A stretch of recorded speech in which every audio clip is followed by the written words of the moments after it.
Whether you're a teen or 30-something, we see too much sucker shit going on in the world. Not enough of us are sharing the script to help us all do better for ourselves. Enjoy this unfiltered, no bullshit game about how to survive and thrive in your Black awesomeness. Come through, listen, and think with the Queen.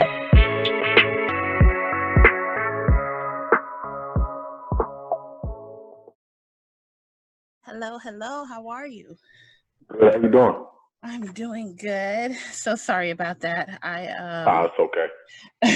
I was like, where the hell are my questions? So I Oh, realized I had left them. So hold on. okay. Set that up here. How's your Thursday going? Your October Go- 1st? Going good. Going good. Went for a 3 mile run this morning. Um, Came home, meal prep, threw some chicken on the grill. It's 100 degrees outside, so I started writing, finishing up my second book, and just prepping for that. Awesome. Those are goals right there. That's all I can say. Hopefully, I make it to water aerobics this evening. So, Something's better than nothing, even if you walk for 20 minutes, it's better than nothing. yeah, when the quarantine first started, I was doing good at the walking, but then I hmm fell off, and you know how that goes. So I'm trying to So get I back. know. Trust me, I get it. I had bouts where I won't work out for 3, 4 months, but as I get older, I'm trying to do better with that shit. You know what I'm saying? Because I got the big nigga genes running my family, so I can't fuck around. You know what I'm Oh saying? yeah, yeah, definitely. Same here. And I just think back, like I remember my mom was like, you need to take vitamin C like 2,000 milligrams every day. And you know, I'm in my mid Mm. 20s getting fucked up every day. So I'm like, Yep. okay, mom, I got you. I went to the store, I bought some, so I'm on it. Yep. No. now Yep. now though, I'm trying to get into the trying to go as natural as I can that I'm comfortable with, Mhm. trying to ease into it. So I do my Right. mega greens. So trying to get into that. So That's good. That's good. That's why I did the last episode I did, like trying to give cats in like 20 some game. Like we used to, us, we was getting fucked up. Like yeah. we was living like it was no tomorrow. Like, fuck working out. We just go get drunk and eat what the fuck we want to eat. You hit hmm your 30s, you be like, damn, I was tripping.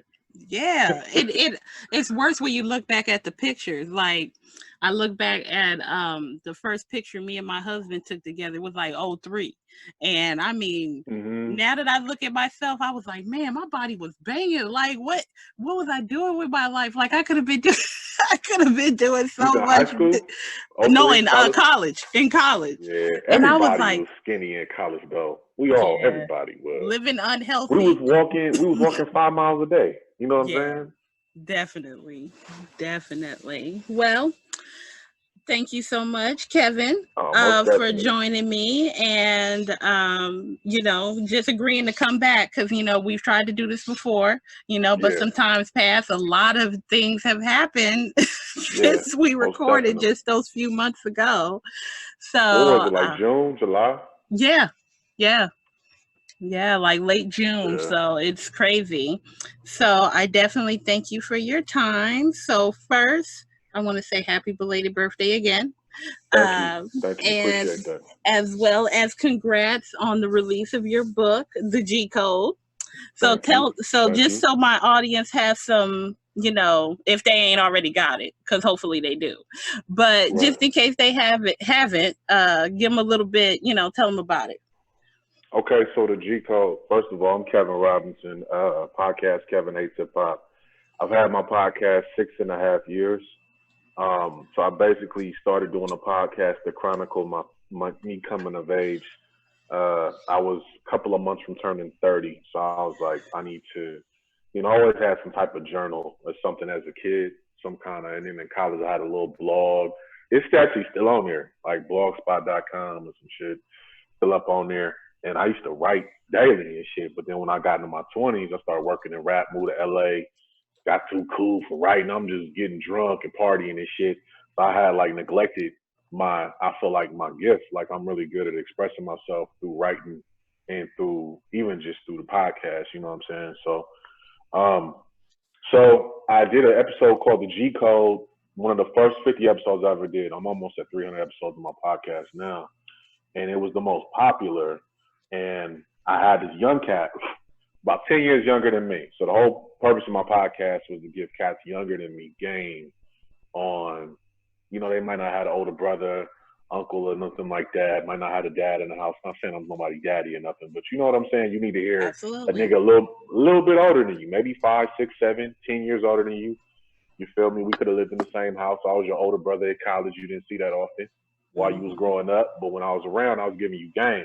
And that's kind of how it is with me and my brother and my sister. I have a brother and sister, Jalen and Jade. My little sister Jade is 16. I'm 36. You know what I'm saying? I got a little brother. He's 20. You know what I'm saying? So it's a big difference there. But my demographic of my podcast is 18 to 25. You know what I'm saying? My biggest demo.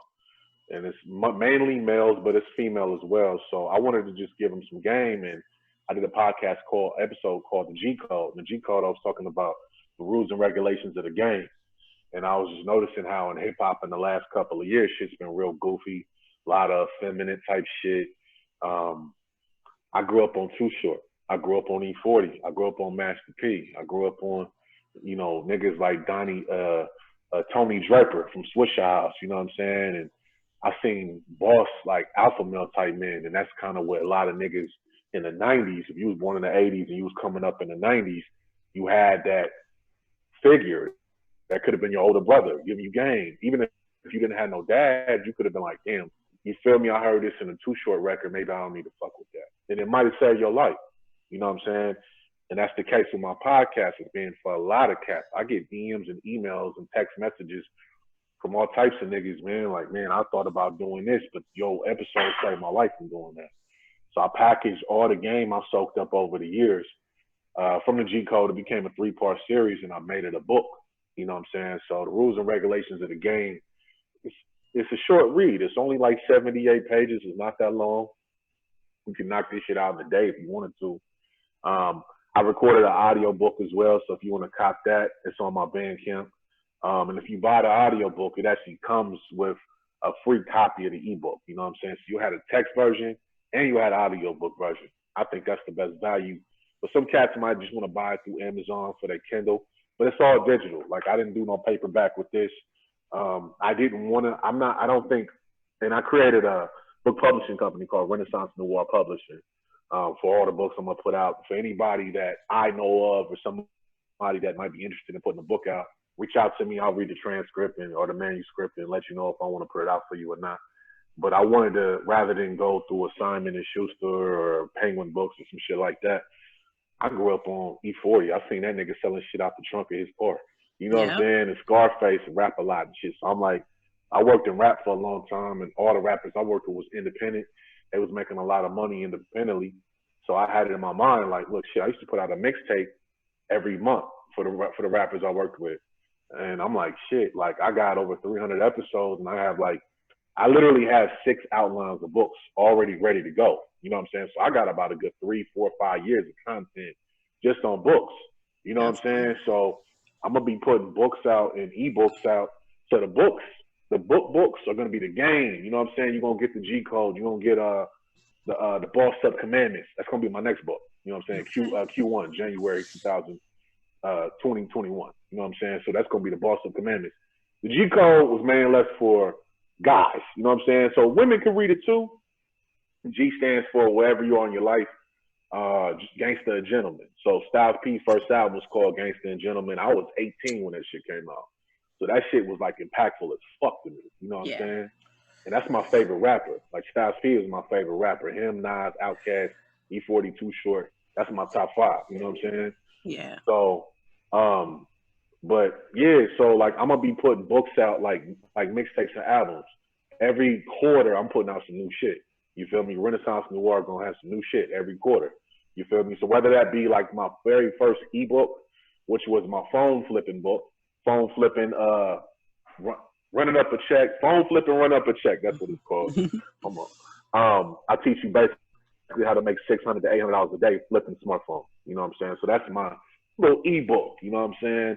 28 pages, but it's impactful as fuck. You got a couple of $100. I show you how to take that $200-300 and flip it. Keep flipping it, and it's recession proof. There's always going to be smartphones. They're just going to get smarter. They're going to get smarter than us, you know, at a certain point. But it's recession proof. There's always going to be phones. You know what I'm saying? So that was my first little book, ebook through Renaissance Noir Publishing. But my book, the big joint, which I consider the album, that was just a mixtape. The album was the G Code. I put that out about a week ago, and it did pretty good. Yeah. Like the first week, I had pre-orders for about 2 months. I started pre-ordering in July, and a lot of cats been buying. So, you know, and this is independent, man. I don't have no Simon & Schuster behind me and like that. You feel me? Yeah, but that's the best way to get it. It really is in the long run, you know, and that's one of the reasons why I think I gravitated to you, because you always talk about building legacy, you know, and that IP right there that you got, you ain't going to be worried about nothing. So, okay. Right. Okay. Yeah. But since the last time I talked to you, since July, I mean, shit, you know, I put out, like I said, I put out the phone flipping ebook. I put out the G Code, audio book and book. There's the varsity class. The varsity, well, I've had that since February. The varsity class is, I own a real estate investment firm called Pacific Home Buyers, and I've been doing it for 2 years. And I show people how to get into real estate with fairly any money. You might have less than $1,000, but you can get into real estate. A lot of cats don't know that. You think you gotta have $10,000-$15,000 and you gotta have A1 credit. Nah. You come in this shit, I can show you how to wholesale properties. The course is called, go to thevarsityclass.com. And I'm actually having a webinar on, I don't know when this is coming out, but even if this is after this comes out, on Tuesday, October 6th. So if this comes out later than that, I'm going to probably have another one at the end of the month or in November. So follow me on Instagram. Keep in tune with that. So free webinar, free webinar. I'm going to give the basics of wholesaling properties and why real estate investing is a cornerstone of building wealth. You know what I'm saying? So. Okay. Yeah. Follow me on IG at Kevin Hates Hip Hop. Yeah, definitely. Tap in with him. Okay, so let's get into these questions. So, like you know, I hope to be that, you know, that older, you know, I guess you could say female side of, you know, really giving people what I refer to as the script. You know, because you always hear the phrase, you know, stick to the script. Well, what exactly is the script? And I think our generation failed when they had kids, that they failed to tell them what that script was. So now that they're hitting their 20s and they're out there in the world, they're fucking up. They doing hella sucker shit, and it's just like, and then when you somebody my age and you come across a young female that's doing some shit that you not only did, but paid the price for and then had to recover, and you try to school her, you know, sometimes they don't want to hear you. But and it may be because they know you may be too close. But you know what, though? You know what it is, though? If it's coming from you through a podcast or a YouTube channel and they don't know you, it's indirectly, you indirectly become their virtual mentor. You know what I'm saying?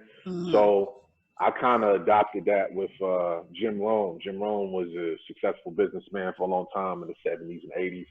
And he did a lot of seminars in the 80s and 90s on wealth building and shit. So I adopted a lot of my financial literacy from his teachings. And this man died 10 years ago, like a long time ago. But I gathered it indirectly, virtually, through listening to his audiobooks, through watching his seminars on YouTube. You know what I'm saying? So my podcast, I know that's been that for a lot of cats. Like, me, you know, I never yeah, a lot of people never wouldn't have met me, knew me from another person on the street. But, you know, the things that I have talked about, I talk about every single week for the most part. And I kind of had a period where I wasn't recording every single week like I was in the beginning, but I'm back on that. I'm definitely gonna be putting episodes out every Tuesday like I was before. Just making it paramount. But you become someone's virtual mentor. Like, you know, if you listening to a podcast, you take on a lot of what these people say and it sticks with you and it helps guide you. You know, some people listen to podcasts, you know, I look at it like this. When you do a podcast, you're either going to entertain or educate. You know what I'm saying? And for me, I'm more or less am here to educate, but I got a real, the way I got it set up is like the instrumentals is cold as fuck. And then I'm just chopping game. Like, it'll literally be a conversation of just two people smoking weed, having a real impactful conversation. And that's Like, the reason I ain't even gonna lie to you. That your beat closing when you do your, you know, with the Savage, that is like one of my favorite beats. And it's like off of your podcast. It ain't like a track off of Spotify, like, you know. Well, that I could tell you where I got that from. I actually got that when I worked in music. I had this producer named Tall Black Guy. That's his name, Tall Black Guy. And he had an album. I forgot what the name of the album was, but it came out in like 2013, like right before I put the podcast out. And he had a song on there called Floating. And Floating is the last instrumental I use every episode. Last damn near 285 episodes. I use the same thing, and I end the podcast the same way. But he sampled Daydreaming by Aretha Franklin. You know what I'm saying? He took all that, and the shit's cold. Like, it's, you feel me? I like ethereal sounding shit, especially when I record. You know what I'm saying? It just plays better off of the way I talk. You know what I'm saying? So, but yeah, Floating by Tall Black Guy. That's the beat right there. Okay, right on. I appreciate you sharing that because I love that shit. You know, so but okay. So back to my question though. So when you hear the phrase "stick to the script," how do you interpret that? Well, I look at life as a movie. I mean, it sounds a little cliche, but it's reality. You're the director. You don't. The difference is between, you know, a feature film and your life is you don't know when your shit is going to end. So, but you do have the power to direct what actors can come in your life, what actors can come out of your life, what settings you want your movie to be in, what settings you don't want them to be in. You know, whether your movie is a depressing, dark, average, boring, mundane life, or if you listen to this podcast of mine, you trying to boss the fuck up, no matter where you at in your life. You know what I'm saying? So I look at stick to the script as not coming at life from a place of scarcity where you say things like, I'm a victim of circumstance, or, you know, something like that. That's what somebody who would come in life thinking they have no power over however their life goes. Yeah, you have limited power, but you can put yourself in positions to win if you decide to, rather than just lay down and take the punches like a lot of people do. They just roll with the punches, getting their ass whooped their whole life, and just like, fuck it. You know what I'm saying? And if you listen to this podcast of mine, you're gonna at least try to follow your dreams in some aspect and try to make you some money or do something. You know what I'm saying? And I always look at it like this, like, you know, there's nothing wrong with failing. You know what I'm saying? Like, failure is the best teacher. If you have a fear of failure, you'll never succeed at nothing, period. And that was one of my biggest fears before my first business tanked. When I was 30 years old, it was at 31, it was like, damn, I can't fail. It's the ego. You feel me? So if you're afraid of failure, you're afraid of your ego dying. And at certain points, you got to go through an ego death in order to ascend. You feel what I'm saying? So, but like, life has a script, and you could be the writer of that shit. You know what I'm saying? Like, take control of that shit if you want to. Yes, you're going to get curveballs. You're going to get people from your past coming into your movie and bringing and causing rifts and hardships and hurricanes and shit. You know what I'm saying? But at the end of the day, you feel me? You had the power to have that mindset to try to be as positive and productive and progressive as possible to try to make your script as positive as possible. You want your script to say shit like, man, look, I'm giving 1% daily, every day. You know what I'm saying? 1%. That ain't shit. You writing a book right now? They say write 3 pages a day. I don't write 3 pages a day. Keep it real with you. I write every day, but I'm only write a paragraph each day. So, you know what I'm saying? Give a little bit more. So you usually run a mile in 12 minutes, try to run it a couple of seconds faster. That's all life script to me is, like literally just taking power of it. No, you're not going to be able to get everything you want out of life at all. You know what I'm saying? But you can get the majority of that shit if you're diligent with it. You know what I'm saying? And keeping a positive mindset. You want your script to be positive and productive. None of this woe is me shit. Yeah, all of us get depressed. There's not a ain't no strain of weed, no progressive pill or alcohol or nothing that can stop you from ever having a bad day or a bad season in your life. But don't let that season last years.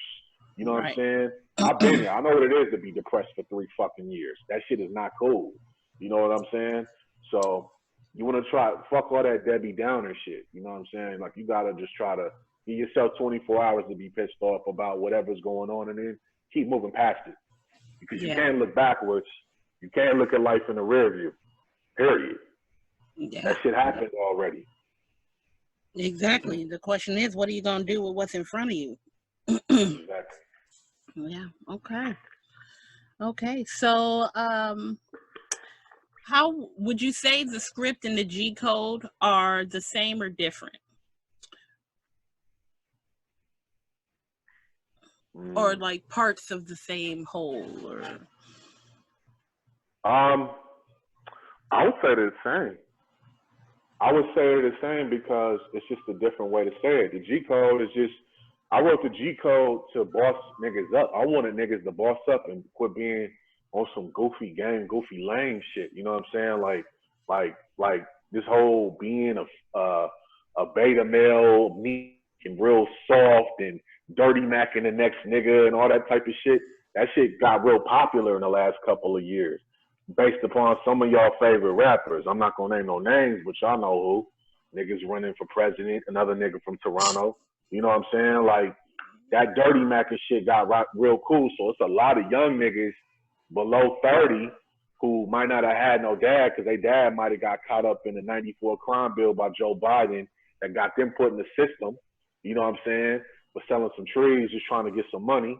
You feel me? You didn't have no dad or no uncle or nothing. So now you growing up on, I grew up on E40 and Too Short. You growing up on Kanye and Drake. And they giving you all type of slip nigga game. You know what I'm saying? Oh, let's not forget Young Thug and all them other ones. And all these little mumbles. Like, so that's why, so like I would say the G code basically is the gentleman code. It's the boss the fuck up. It's so the script for real niggas, basically. It's the script for real niggas. And you know, the script and the G code is the same thing. Just different, eh? Okay. Same shit. Gotcha. Okay, so yeah, you asked me some good questions. I had an interview they asked me last week. Last interview, he was like, "I like having you on because it's like you keep going." You know what I'm saying? You can ask you. He was like, I can ask you an open-ended question. You just go. He said some cats they just give you a one-word answer, and it's like that's not a good interview. Yeah, you know I mean, because my whole point is that I want to interview people that I want to learn from.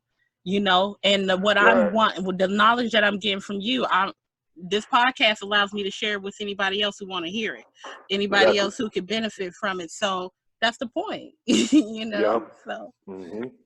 Yep. So I definitely, you know, any information you willing to share. I handpicked every single person that I've interviewed so far and plan to. Like, it's because I saw something in them that I connected with. Like, I'm not just, you know, ain't no clout chasing, none of that bullshit. Like, not here. So, okay. So I wanted to know who was the first person that gave you some real game that has stood true to this day? Damn, that's a good ass question. Hey, straight up, I love that shit. I love when I do an interview and it's an open-ended ass. It ain't like goofy shit like, "What's your favorite rapper?" Nigga, I don't want to talk about them niggas. But my grandma, my mom's mom, my nana, shoot. Anybody know me personally, you know I'm blunt as fuck. I mean, I'm blunt as hell on the podcast too, but like in real life, I'm just like no nonsense. You know what I'm saying? if I love, and I'm extreme, so it's like if I love some shit, I love it 175%. If I don't fuck with it, I'm not gonna pretend like I fuck with it. You gonna know. I'm gonna tell you like, nah, G, that ain't for me. Like somebody else might fuck with it, but you know. Anyways, I'm going off on a tangent.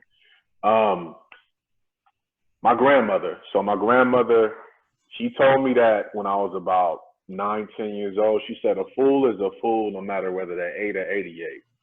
So don't allow someone that's an elder, someone that's older than you, ever disrespect you just because they're older than you. Because you notice there's a lot of older people that real and their life was terrible. They made a bunch of shitty ass decisions, you know, in their 20s and 30s and 40s that fucked them up in their 50s, 60s, and 70s. And what I took from it is, you know, I'm not going to take no shit from nobody. I'm respectful to people, but just because you might be a little bit older than me, I'm not going to let you G-check me. I don't give a fuck. You could be 70, you could be 55, you could be 18. Just be respectful, you know what I'm saying? And age has nothing to do with respect or wisdom. I know a lot of motherfuckers that's like 60 years old right now that don't got a fucking clue. You know what I'm saying? Straight up. And they could be some of your closest people. Man, look, I got people in my family right now that act younger than me, and I'm 36. I feel like I was 18 going on 43. I'm 36 going on 66 in my mind. You know what I'm saying? Definitely. I always like soaking up game from older people. Like I was never one of them young niggas that was like, oh, you old nigga, you don't know what you're talking about. No, nigga, I'm gonna listen. What's going on? That shit stick with you. You know what I'm saying? And I think that it's first I have to tell you that my great grandma is so key that you have interactions with multiple generations in your family. Like the fact that you had a relationship with your grandmother. People take that for granted these days. Like I was raised by my great grandmother, and she was actually the person that gave me that lesson. And it didn't actually like prove itself until after she passed. Like it was a whole bunch of drama in the church and shit, you know. And I'm 15 years old, ready to go check an 80-year-old woman. Like it was, I wasn't playing no games at the time, but you know what I'm saying. But she, you know, she prepared me. I got over that. But I think it is the duty of our generation to really spread this information and really try to save our young people, because they we were the last one we had life without technology, and then we created technology. You know what I'm saying? Like us in our mid-30s of the analog. Yeah, we're the last generation of the analog. I tell people all the time, like anybody born in the 80s,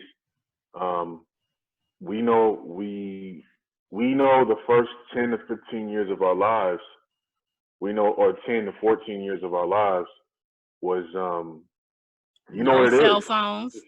To remember phone numbers and know that, like, you know how fucking crazy it is? I was talking to my 20-year-old brother, and I'm like, there was a time where when I was 9, 10, and if I wanted to catch up with my friend, I knew I had to call him at a specific time. Like, oh, he gets home around 7:15 after baseball practice, or you feel me?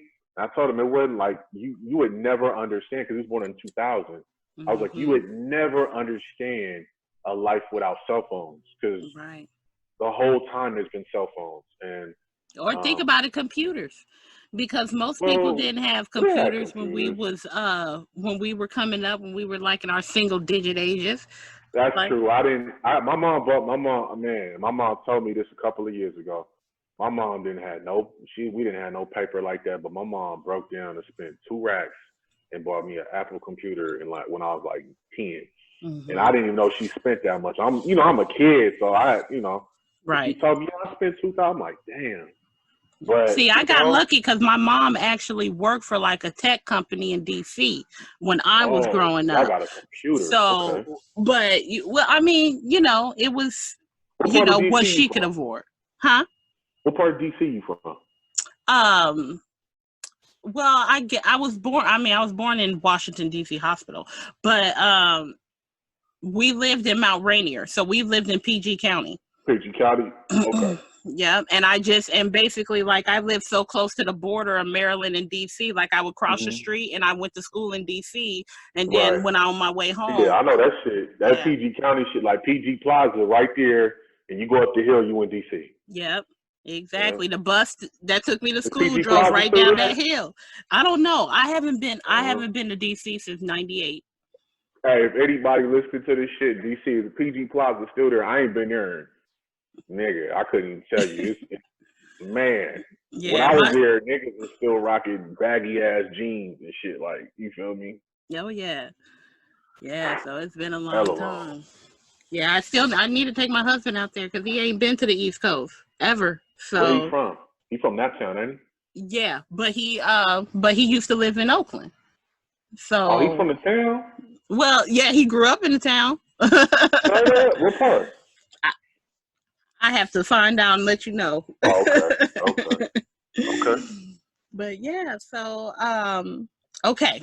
So in the 6 years that you've been doing Kevin Hates Hip Hop, what has been your biggest win and your biggest lesson? Oh God, that's a great question.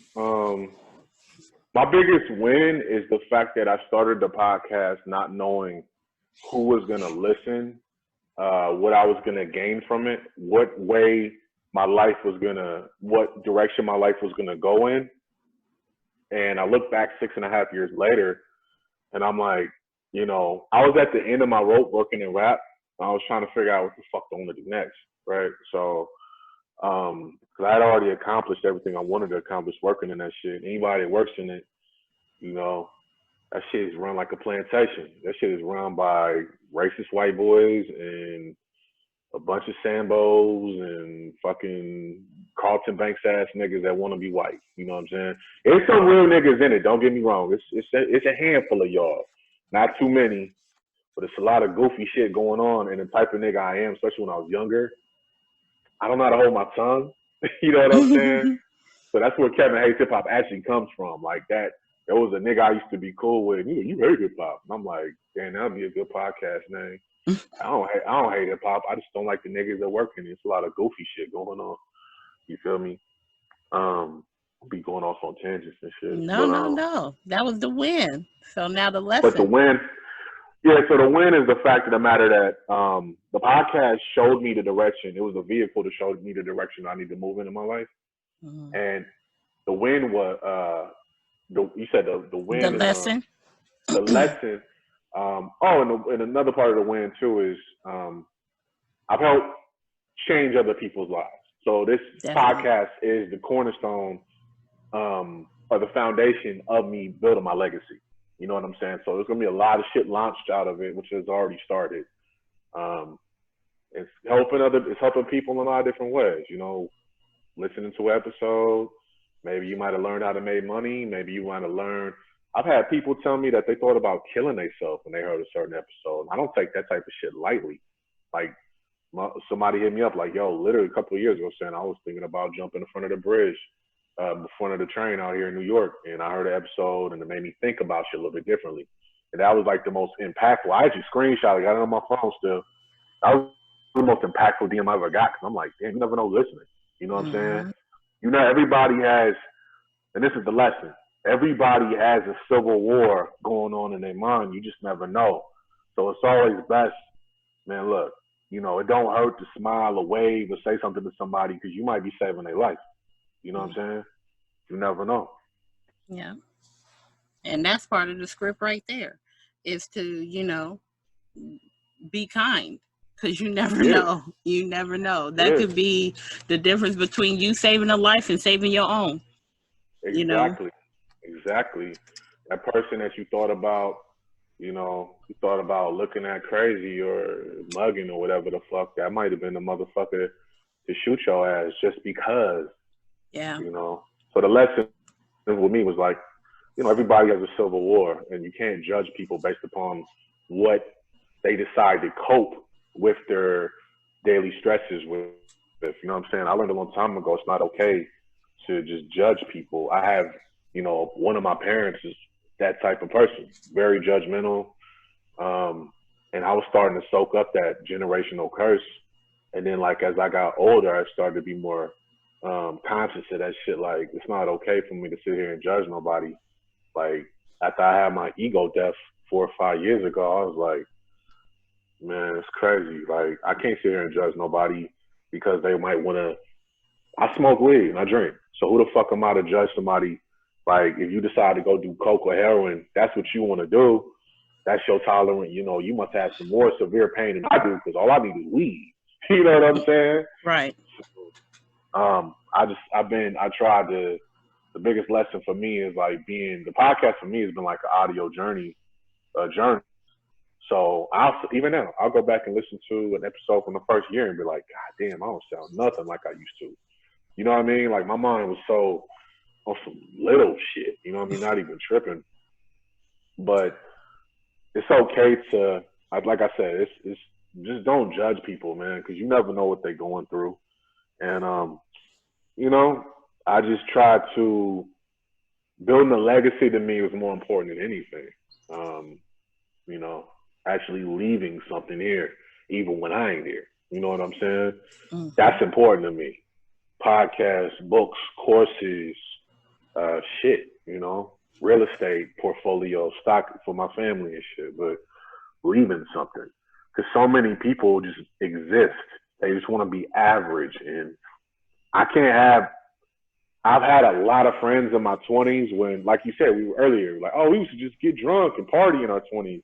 We weren't really tripping on our health like that, you know what I'm saying? And I can attest to that. So, you know, I used to party a lot. I used to drink a whole lot in my 20s. And when you get drunk, all you care about is just getting drunk. You'll get drunk with people you normally wouldn't even talk to, have a regular conversation with. It's like, you like to party, I like to party too. You know what I'm saying? And then, like, as I got older, I started to be more cognizant of, like, I need to put some work out. Like, I want to put a book. I had been talking about writing a book my whole fucking life. You know what I'm saying? And I finally put it out at 36. And, you know, I don't know. I've gotten to a point in my life now where legacy building is number one. And it's really shown me that I had a lot of people around me in my past that we just go in a different directions. Like, a lot of people don't give a fuck about building a legacy. So therefore, I know that I'm probably going to only have a handful of people I can fuck with on a regular basis. And that's fine. That's fine with me. You know, that's one of the biggest lessons I've learned since I've done this podcast. Like, I had 3 people that I really fucked with when I first started. You know, I had a top 5 friends, and 3 of them I don't even fuck with no more at all. You know what I'm saying? Like, you feel me? Like, life is weird that way. Like, you meet people when you're in a dark place, and, you know, I'm speaking about mental health here. So I had a really bad issue with, in my 20s, with having low emotional intelligence. So, and a lot of young black men do. When you come from the hood and we got PTSD real bad. And all we do is we're not taught to go to therapy. All we're taught to do is go to church and pray about it. And that ain't gonna fucking do shit. You know what I'm saying?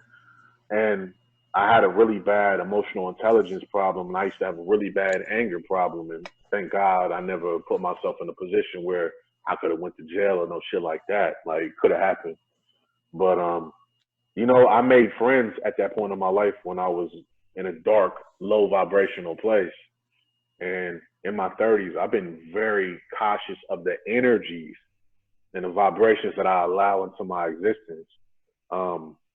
Just 1 degree away from me, you know what I'm saying? So I've done better with that. In my 20s, like I said, I used to just party and kick it with anybody, and I wasn't protecting my energy, and I depleted myself by having certain negative people around. So I evolved a lot over the years, and it showed me that, you know, a lot of people I used to fuck with, they didn't. You know what I'm saying? They're okay with being Joe Average, and that's cool. But if you want to be Joe Average, me and you don't need to fucking know each other. We don't need to be on no everyday shit. We don't need to be on no weekly shit. We don't need to be on no monthly shit. Because the people I fuck with, even if I only talk to you every couple of months, or I might only holler at you once a year, some of y'all that know me from college or whatever the fuck, I want to hear some progressive shit. I don't want to hear, I'm at the point in my life now where I don't want to hear just chilling. You know what I'm saying? Like, some of us, we 36, 37, 38. You got friends you ain't talked to in years. And these niggas are just telling, oh, I'm just chilling. I ain't, not really doing a whole lot. Or you know exactly what they doing because they posting it all on Facebook. And yeah. So, it just the lesson, like I said, it really taught me what was important to me. Because where I was 6 years ago to now, I didn't know where the fuck my life was heading. Like, I had no clue. I was at a fork in the road. And I didn't really figure it out professionally until a couple of years ago. It took me a while. I had a good 3-year itch where I was figuring a lot of shit out in my life. And at that time, that was when I realized, like, ooh, you don't fit in this situation, neither do you. And like you said, as a director or a writer, you can, scene in for this person, and I love the block feature on the iPhone, man. That should have saved me a lot of arguments. I'm telling you, I got people in my life I just would stop talking to and put it on block because their energy was bad. You feel me? Back in the day before iPhones, you didn't have that block feature. Straight up. See, I feel like me and my family, we perfected that. We refer to ourselves as relative strangers. It's better that way. Because we're related, but we're related, but I mean, this quarantine has us talking to each other the most in, man, probably 25, 30 years.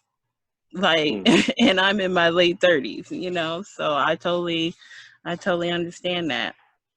So, but I think as you get older, you evolve in how you deal with things, so you're able, like that's your family. You still have love for them or whatever, but you just put them in a certain place where, you limit that access. I had to learn how to do that because when I was younger, I would just cut a nigga off completely. So, but there's certain aspects of certain people where, they didn't do anything fucked up till you just grow apart. So I did an episode called Orbits about how basically you gotta look at yourself like a planet, and people are planet, other people are planets, your friends, your family, and they orbit in and out of your life.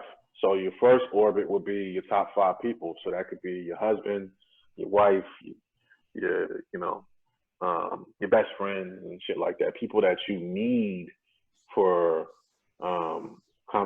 you need for a consultant. So if you're like, man, I need some advice, these are the people you go to, right?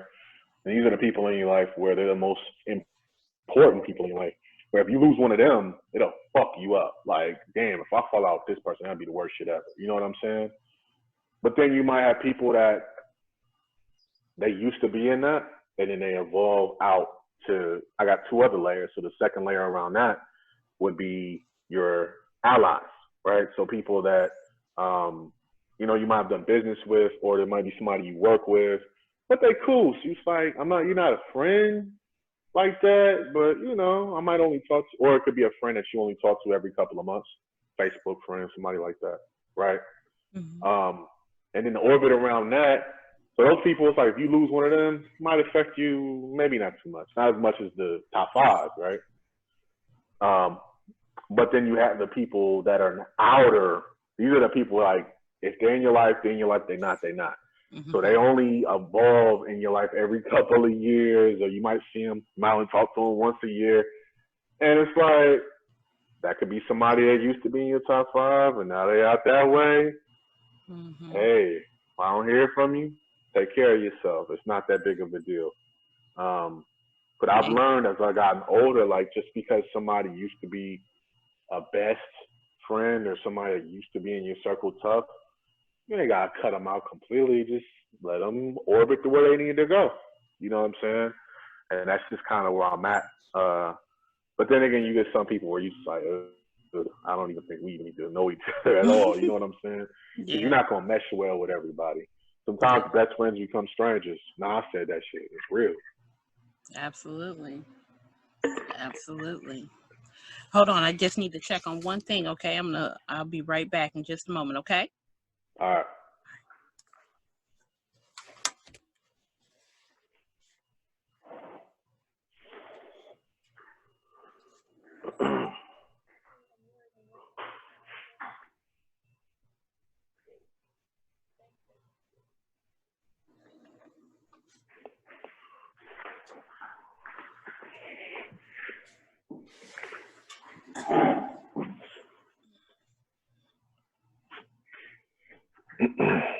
My bad. I appreciate your Nah, patience. okay. You know, I'm still working. I'm on the clock.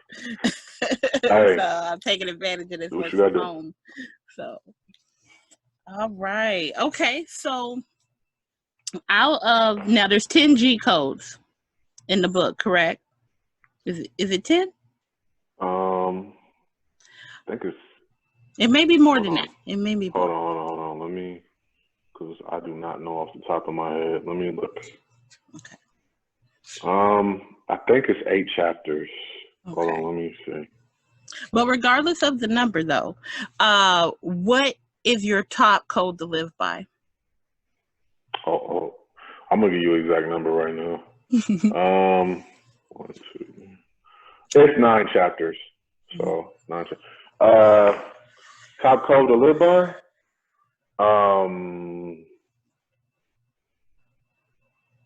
Just be for real. Like if you have an issue with you don't know who you are and you trying to fake the funk with yourself, you're gonna be a fake person, and therefore if you projecting fake shit,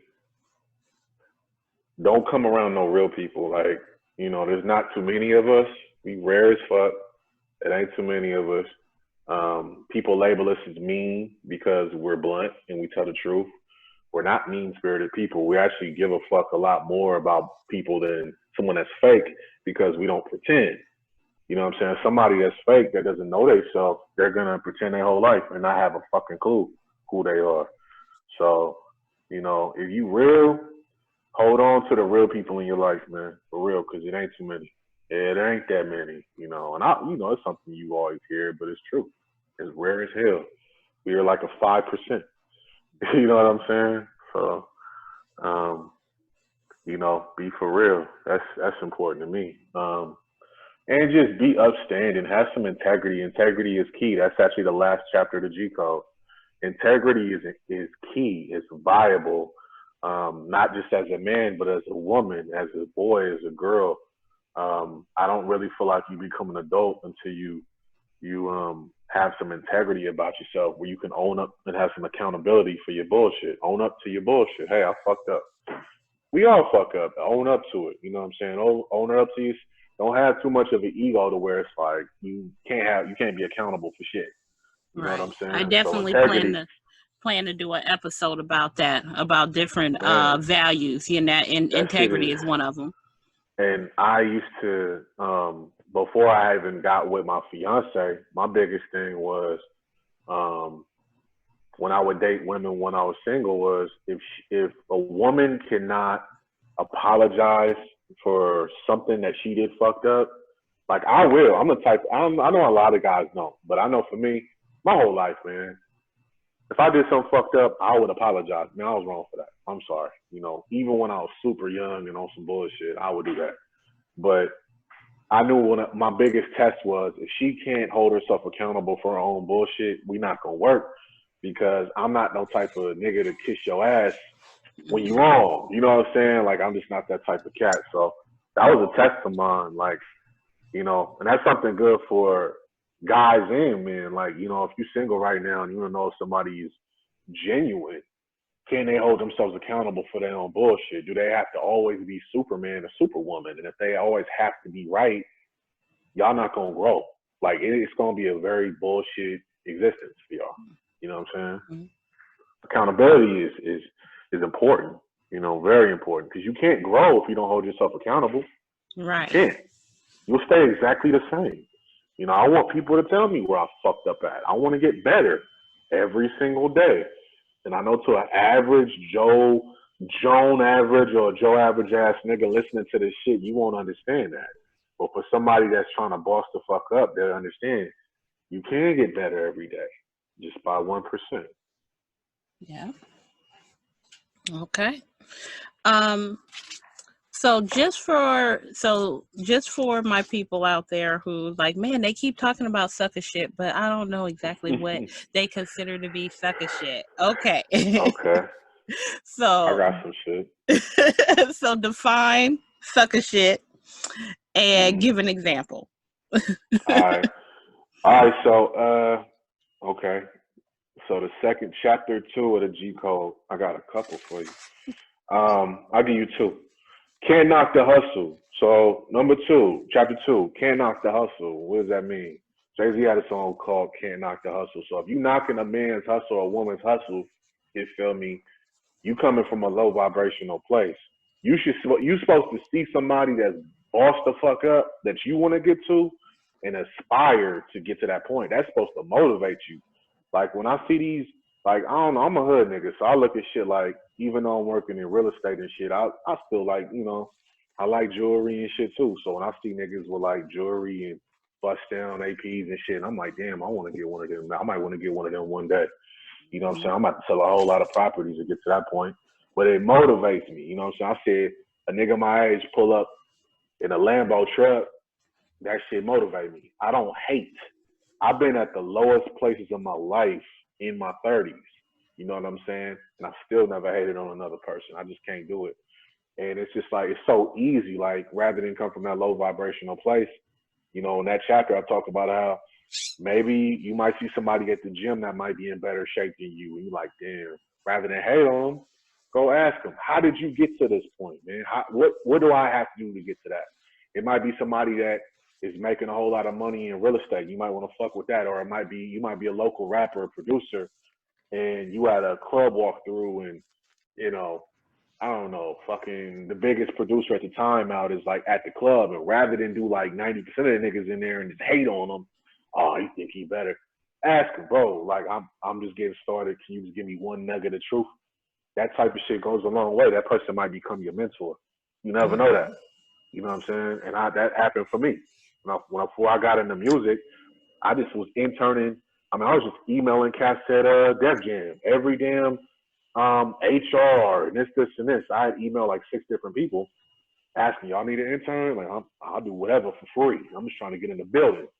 You feel me? And cats like that. You know what I'm saying? Like you gotta humble yourself. You can't come from a place of not even so much humble, but you just gotta be genuine. Mm-hmm. You feel me?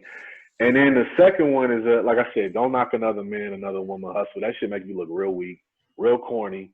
You feel me? That's lame shit. Like you might be, you could have probably came up on a business idea, opportunity. You know what I'm saying? You working in, trying to flip mink eyelashes and shit on Shopify. You feel me? And you see a girl on there and she making $100,000 a month, and you go to a little in store and rather than holla at her, you hate on her. You might have done fucked off an opportunity to make $100,000 a month fucking with her. You feel me? You blocking your own fucking blessing. You know what I'm saying? Hating on somebody else. People don't understand like energy is important. When you give out positive energy, that shit come back to you times 10. And it ain't gonna come when you want it, but it's gonna come. They say that shit in the church, but that's reality. I grew up in the church when I was a kid. I don't fuck with it now, but little nuggets stick. You feel me? Yeah. But that onto that point though, I think there's a little truth in all the religions. Just a lot of them are just more fucked up than others, so that's why mind control for your ass. Yeah. Exactly, but that's why you were able to identify that little piece of nugget of some real shit, when you was young, and it's and it's universal. The real shit is universal. So. And the second one was dirty macking. That's another chapter. Thou shalt not dirty mac. Chapter 4. Dirty macking is when you talk down on another dude, or ladies can do it too. When you talking down on another one, it's the same thing as can't knock the hustle, kind of, but it's more or less on some can't knock the hustle is like you knocking somebody because they get into the bag, and dirty macking is you knocking somebody because they got that nigga or that chick you want, and you think talking bad about them is gonna get you in a favor with that person, and that's corny. I see a lot of grown men doing that. That's And because they it's want to be become side pieces. You know, it's yeah, like but they're that's auditioning for that corny. shit. Like, My what? thing is this: if you can't be Aaron Rodgers MVP of the whole fucking thing, why the fuck would you want to be number two? Number two is corny. You can be replaced. You feel me? I don't Yeah. know. I don't come from that mindset. Like But that's on some I don't. self-loathing shit anyway, if you really think about it. Because It it's like, why is. don't you value yourself enough to think that you should be number one in a bitch life? So It's why would because you? you know You what know? it is though. It's if you cool with being a side nigga, and you kind of aspire to that. It's because you don't want to be held accountable for your bullshit. You don't want to have to provide. You feel me? And you don't want no responsibility. So you're just like, oh, I'm just getting a pussy. That's it. You know what I'm saying? And what happens with a lot of those side niggas? Listen to Drake.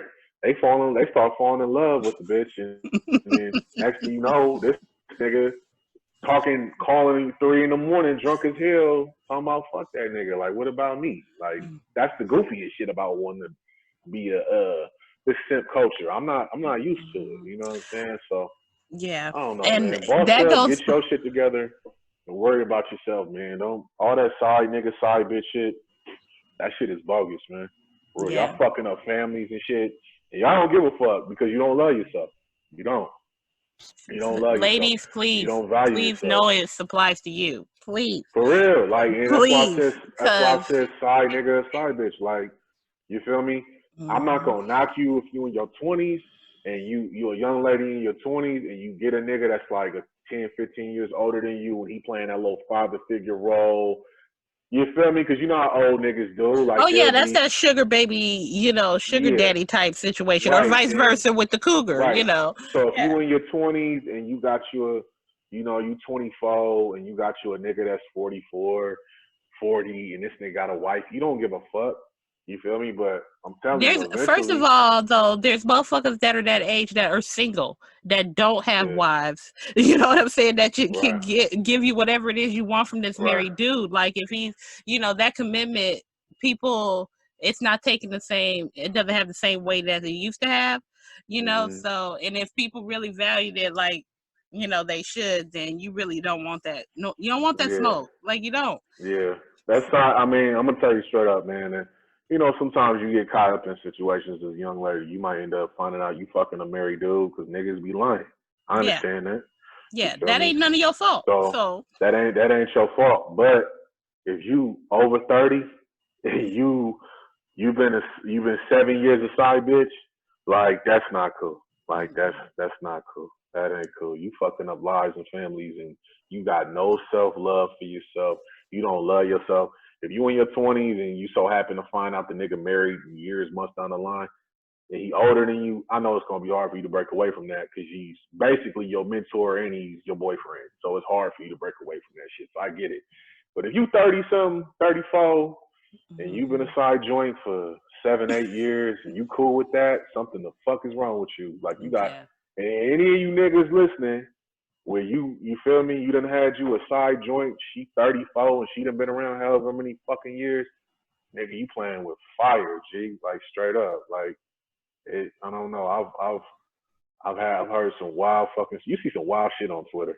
Like you be seeing some Mm-hmm. wild shit, man. But the Oh, side shit.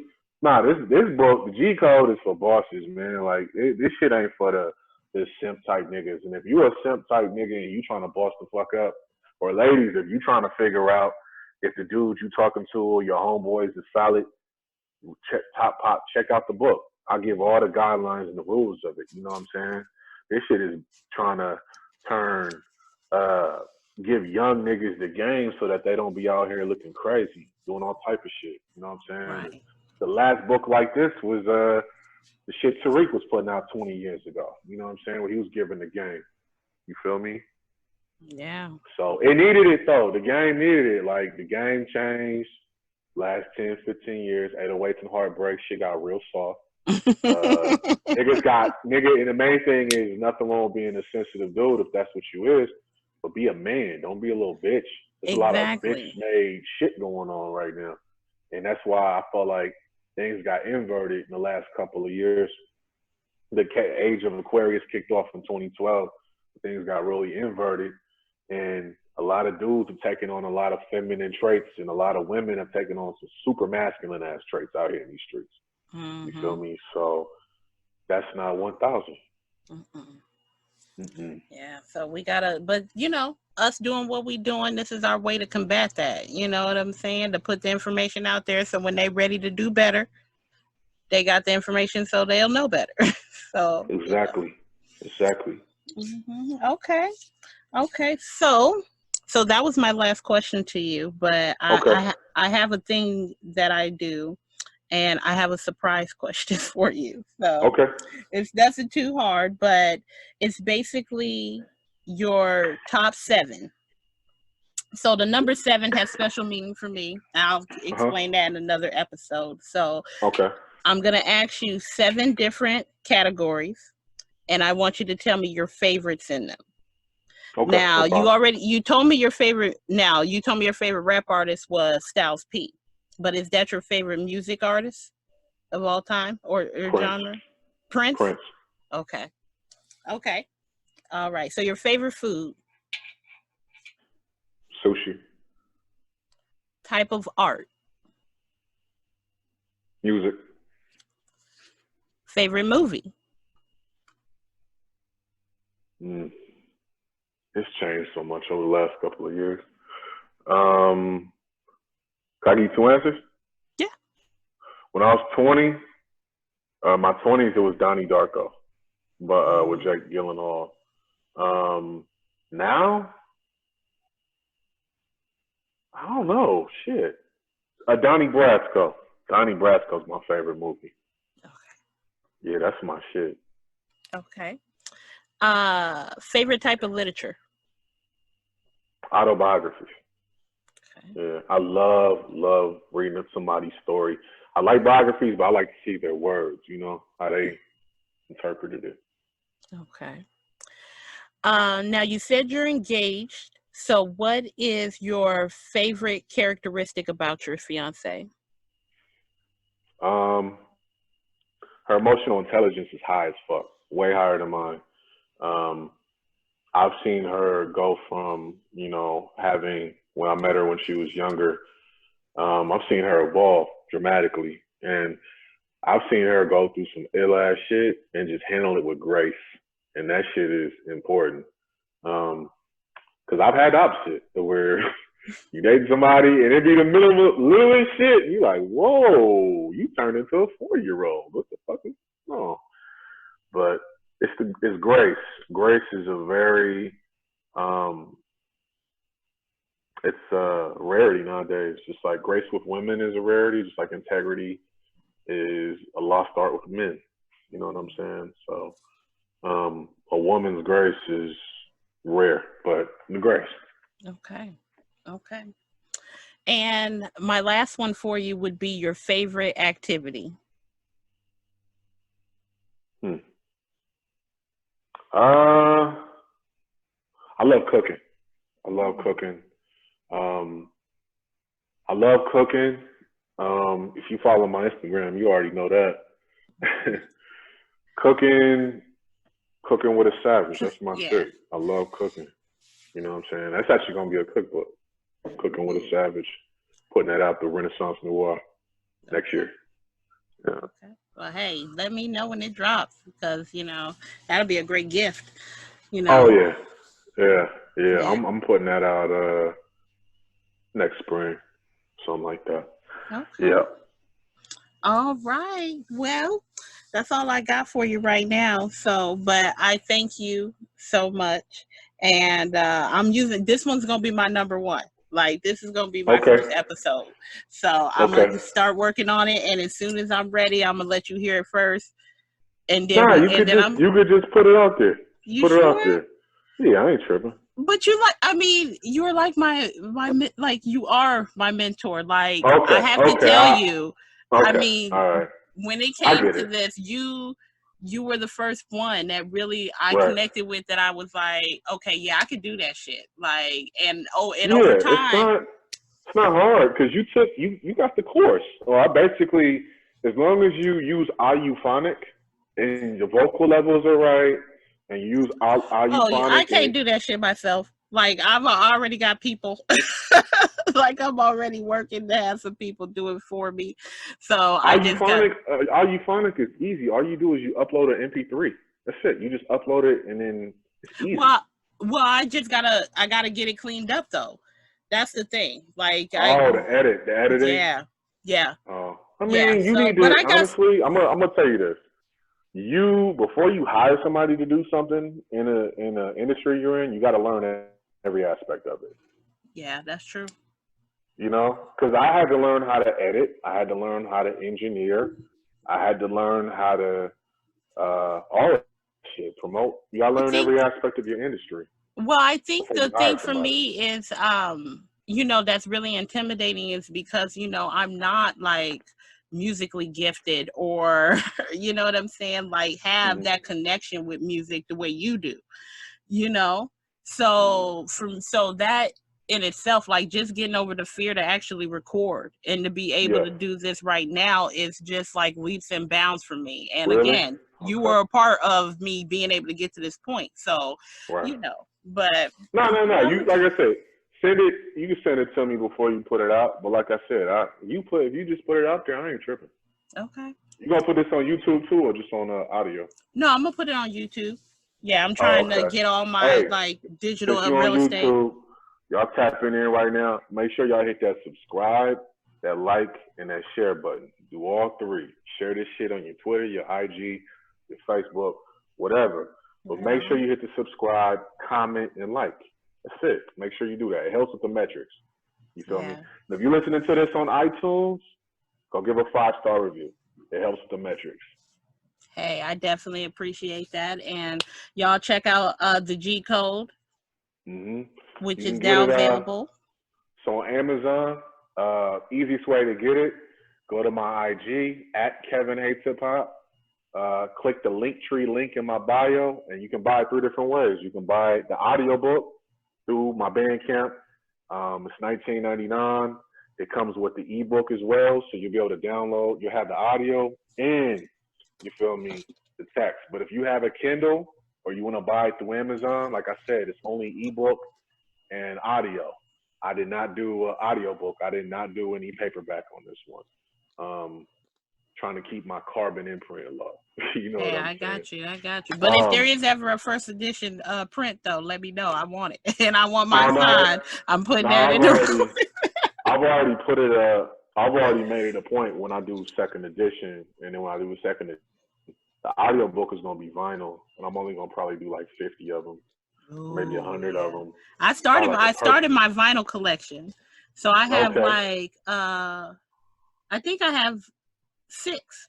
I think I have 6 records right now. So that's cool. I will definitely put that. I have Victory Lap. Okay. I have the God Box. Oh, okay. I got. You know, I've never heard that album, and I know you got the flag right behind you. Yo, that shit is hard, and he about to release the God Box too. So it's a perfect time to listen to. I need to listen to. I'm gonna tell you something. Killer Mike ain't my favorite rapper, but you know what it is with him? Not Killer Mike. I'm tripping. Not David Banner? David Banner. The reason why I said Killer Mike is because I respect both of them, what they do for the black community, but I just don't like their music. You know what I'm saying? Like, I like Banner's production. It's just, I don't know. You know what? For me, it's because of growing up in the Midwest. The Midwest is interesting because we get shit late, but we get it like all at once. So like, I should say like we're closer to the South, so we get South influenced music a lot. Maybe, and it just, I just can't help it. I have Mississippi roots. It's something about it, and I had to go back. Like, I really had to go back and like really research his material, after listening to the God Box. Because before, Cadillacs on 22s, I was like, okay, I remember that song. But he's so much more than that. And Like even a back pimp. then, he was still talking about like, fuck these crackers. Like, he was still talking that shit back then. If you just go back and listen. So, but let's see who else I got. I got Kendrick Lamar's Damn. Okay. I got Snoop Dogg. Doggy Style. Yeah, Doggy Style. Shit. And I can't remember. There's like two more, and I can't remember. You listen to jazz at all? Vaguely. Listen to Terrace Martin. Terrence Martin? Terrace. Like Terrace. Oh, Terrace Martin. Terrace. Mm-hmm. Yeah, he produced a lot of that shit on Kendrick's The Pimp a Butterfly. Okay. And Damn. So he's super dope. I use some of his instrumentals on my podcast. Oh, okay. Okay, yeah, I will definitely check him out then. Those are just the vinyls I've bought, but I listen to all different types of genres. I mean, I love 80s music from Flock of Seagulls, and I went through a whole MTV era in my life, so all alternative, like from Nirvana to Soundgarden to all that shit. Like I used to, so, and then I can take it back to 50s, like, so it's music is, I'm a listener. But as far as creating it and knowing what to do with it and all that. Yeah, I understand. Okay. That's enough game for now. Follow Queen Doja on Facebook and Instagram at The Script Podcast, online at thescriptpodcast.com, and YouTube at bit.ly/The Script Podcast. Stay awesome, blessed, and always on script.